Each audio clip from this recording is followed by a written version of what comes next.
And another thing too, when we're back home, is that the perception that we're rich. People think that we just have money, we can throw it up. Oh, hey, where you take some money? Just pluck it from the tree.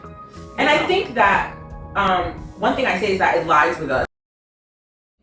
All right, party people, thank you for tuning in, and we just want to let you know that we are nobody. Everybody's equal, no matter where you're from. Nobody's nobody.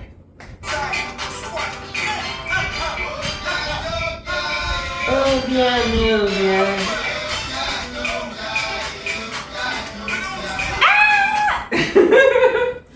Hi everyone, and welcome to another episode of My Kids on the Wall podcast. So in today's episode, we're going to talk about perceptions versus reality of being a first gen. And just to put a disclaimer out there, this is just our experience being first gens born and raised in the U.S. Yeah. We know that this information can be applicable to those who migrated over when they were young as well.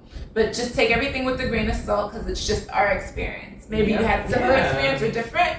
You could even leave that in the comments below. So let's jump right into this, talking about perceptions. So the first perception is that we're well-to-do. So what do you think, ladies? No. Well, not no, but yeah, that's what everyone thinks. Because we're in this first world country, you have more opportunities to be well-to-do. Yeah. So I wouldn't say it's absolutely wrong, but it doesn't necessarily mean that everyone is going to be well-to-do. Yeah. Right? That's the hopes, but not necessarily. But some of us, we actually may be well-to-do as opposed to those of our family members or whoever in other countries. Yeah. Right. And then along that same line too, that lifestyle is easy, We're living a soft life, so to speak. Is that true? No. Right. All of this honestly depends. It really depends. Not everybody's gonna live that soft life. Yeah. A lot of people are hustling though, if you think about it, especially immigrants. Like you have to hustle to get established. Right. Yeah, what we've seen among like our aunties, uncles, parents, even our own parents, right? And other family friends, it is a hustle. You hold like 2 to 3 jobs. I've been hustling in the morning. Not even seeing like your loved ones, your kids. It's tough. Yeah. And then the last perception is that life is carefree, no worries, Is your life carefree? Oh, of course not. Whose is, no matter where you live, you're going to have some type of worry. Definitely not carefree or relaxed here in the first world country. Right. If you do have the Western world, I want to use that word. But if you do have it that way, shout out to you and let me know how you do it. I want to do it too. All right, so now let's dive into the reality. So first and foremost, we definitely are privileged and grateful for the opportunity that we are living in, first world country or America or so forth. So definitely is a privilege. I would say that it took me a while to actually see that gratitude. I used to be like, oh my gosh, I feel like I'm being treated so differently. Like, I didn't choose to be born here. And then as I got older, I was like, yeah, I do have opportunities that aren't available to every single person. So I would definitely say I'm more grateful as I've been getting older. And I've seen I've gotten feedback from our cousins back home. They really help us see wow, your mother did great for you. Your mother loves you. Your parents love you. The fact that you were born in the Western world, you have so much opportunity. So they always kind of remind us, give back to, us here, and also continue to help your parents out too. So, the gratitude is definitely there. Before it was confusing for me, why are our relatives beating us up that like you said, we didn't choose to be born there. It had nothing to do with us, but we are grateful. We were put into this situation. So yep. And another aspect too of realities is stress and anxiety that exists here that a lot of people don't realize. Yeah. Because like Coco was saying, we have to hustle. Yeah. You know? You will never run away from stress and anxiety. You will never run away from it. Honestly, stress and anxiety will come whether you have money or not. Whether you have a quote unquote soft life or not. Right? Like anxiety can come from even imagined things, right? Like, oh my goodness, I'm worrying about the safety of this person. Don't matter how much money you have, you still may worry about that. So, I think that's a common thing everywhere. And just realizing, my relatives live abroad, but they have stress and anxiety, right? Right. And then let's talk too about how some people are barely making ends meet. Yeah. And that's an unfortunate reality that I think some people try and shield from maybe their loved ones when they come here. That you may get to that point where you're living probably paycheck to paycheck. And for those of you who don't understand that, it's like you literally have just enough to pay all your bills, right? And then like as soon as you pay all your bills, you're like waiting for the next one because it's like you don't have like extra. You don't have excess. And healthcare too is difficult. And if you're someone who perhaps you're making a little bit more, but still healthcare is just a little too expensive for you to buy, you end up paying out of pocket, and that's some of the hardships that we go through. But on the other side of the healthcare, even though we mentioned like this is a reality, we know that they're gonna take care of us in a sense. There are things put in place. They're like you may have debt after, but it's kind of like okay, we'll take care of you in the beginning. As opposed to we know that some places, even in the continent of Africa, that you literally have to bring cash or money up front before they take care of you. Exactly. You know that, so it's a win-win. It's a win-lose. It's like a balance situation. Sorry, let me just say that. So you may have a lot of debt because of medical expenses, but then it's also like you can be taken care of. And that's really an example of how we do have more conveniences, right? So that's one, even that there's systems in place that actually do work, you know? Like for instance, if you want to expedite certain things, let's say it's your passport, driver's license, car registration, you can perhaps pay an additional fee that's standardized, but then you're gonna get it within that time frame that they say. So it works. Right, and it's really nice because, you know, we're gonna always be referencing, you know, Ghana because that's where we have the most experience with.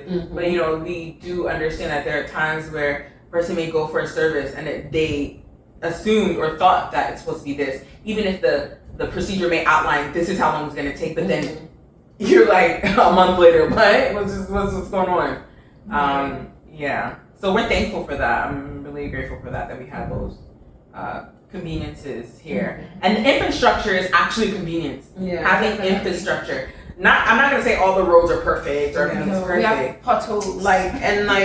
Besides that, thinking of like schooling, the school system, public school is free for the most part everywhere in the 50 states of the United States. So that's something that's a reality and a big privilege. Whereas I know, but we're not talking about the quality of it. Whereas I know that like in Ghana, you have to pay for school. Some public schools are not even free in Ghana, so that's, you know, we have that convenience here.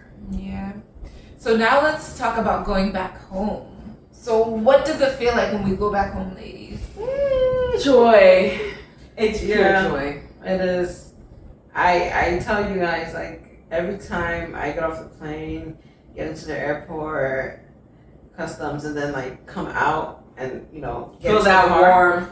I'm just like, I take a deep sigh, like I'm home. Like it feels good. It feels so good. And coming back is such a struggle. I'm like, we actually cry. We cry. When we're leaving. The last time that we all went together and we're coming back, when I locked like my bedroom door, I was crying. It's always sad. And my aunties and cousins were like, "Oh, it's okay. Today you're gonna be back. It's okay." I'm like, I know, but I'm gonna miss you guys. And like the lifestyle is that is home, you know. It's home. It will always for be us. home. That's where our heart is. It'll always be home. Yeah. So now let's talk about the other aspect or other side of being back home, right? Mm-hmm. So how are we viewed? A lot of times as foreigners, right? Mm-hmm. By the way we look, the way we talk, the way we walk, The way you move. even our skin complexion. You How? know? I don't know. How? Like the I texture. Yeah. Yeah. The texture, the Mhm. everything. You know, you can be spotted and say, "Oh, Yeah. And honestly, let us know if you feel the same way. It doesn't matter where you're from, whether your family's from India, they're from the Philippines or whatever. Do you experience this? Do you feel like, oh, I look like you guys, but then you guys can kind of spot that I look different or I'm not from here, you know? Mm-hmm. And I think we're gonna touch on it, but that can be a bad thing to our detriment when we go shopping. very true." Kind of use different avenues of transportation and things like that. Yep. And another thing too, when we're back home, is that the perception that we're rich. You know, Mm-hmm. people think that we just have money, we Throw can it, throw it up, throw it up. Oh, hey, who Wipe it off, are you? all that. Take some. Money, Who are you? money. Take Just some. pluck it from the tree. And I think that one thing I say is that it lies with us. Like I talk about this and I sound like a broken record. It really lies with us going back to kind of like express this. Like if you bring things, right? We're gonna touch on that too as well. If you bring things or you give out money or whatever, let people know.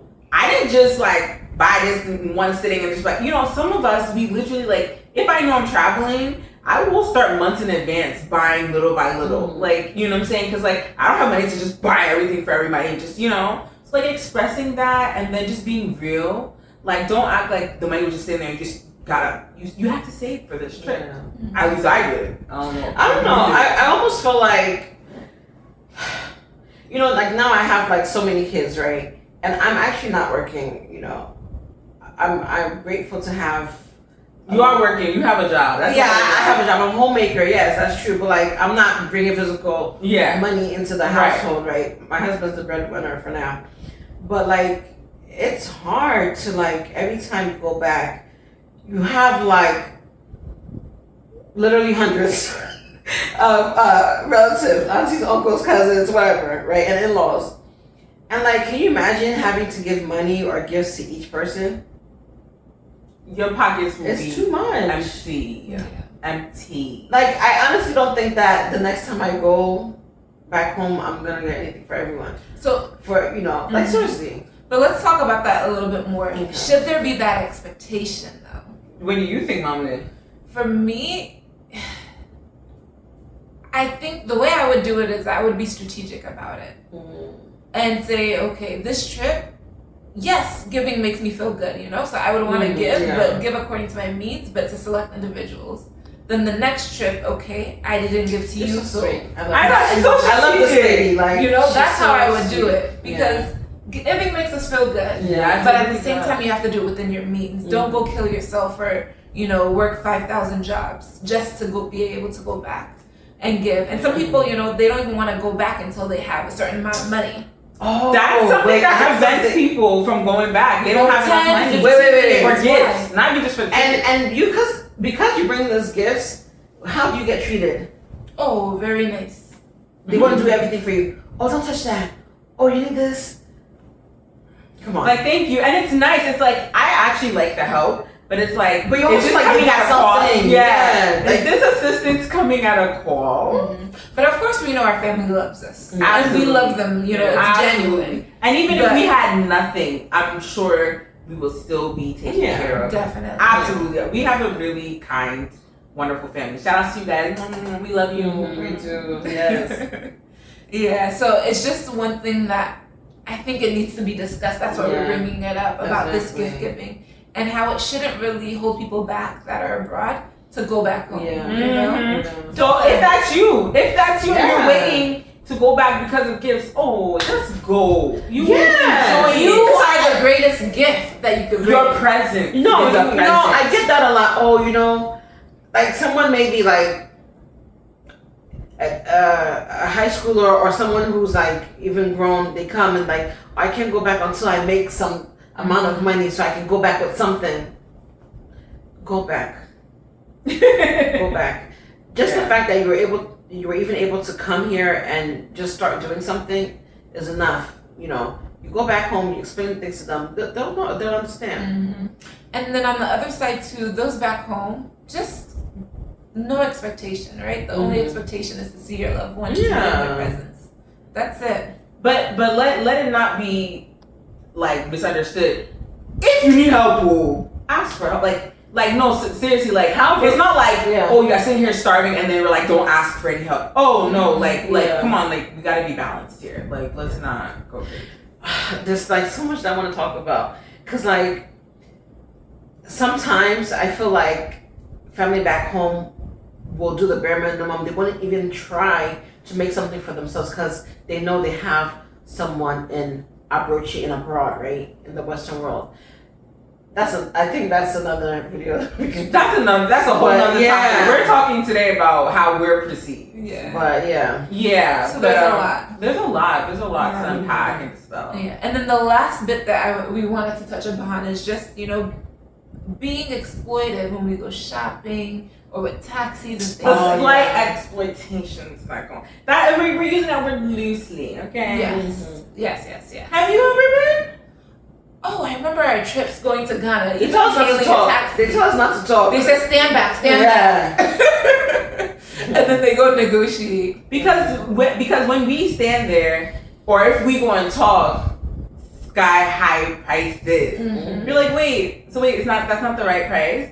And I think sometimes you probably have paid a higher price than and then like I think you've done this before. Like you go to Ghana, you get your hair done, or you go do something, right? You get a service and you end up tipping. Mm-hmm. Like, but I think usually in Ghana, whatever the price is, you just pay that price. Yeah, right? there's no expectation of tipping. There's no expectation of tipping.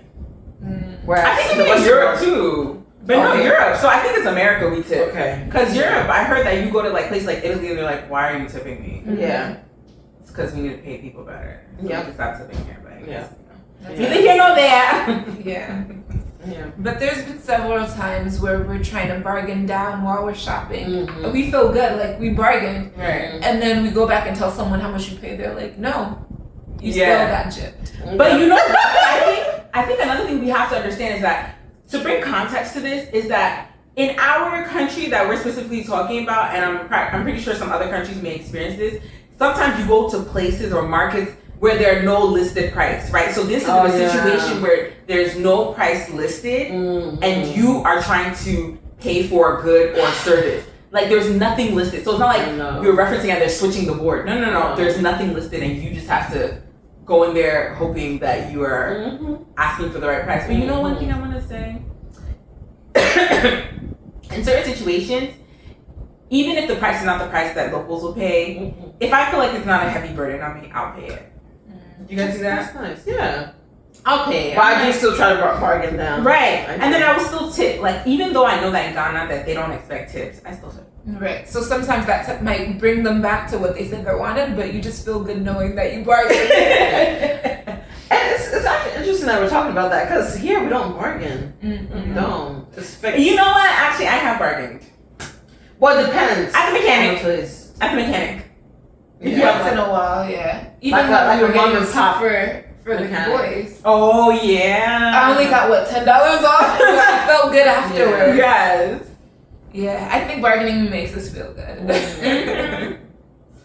So, guys, let us know in the comments down below if you liked what we said, if it resonated with you, if you agree with it, if there's any other realities that we missed, or if there's any other perceptions that you can think of. Let us know down below in the comments. Are you also from a country that's not like European or American? Do you have a perception of people that are from there, your relatives? Let us know in the comments as well. Yeah. And don't forget to like and subscribe. And we'll see you in another episode of My Pick on the Wall podcast.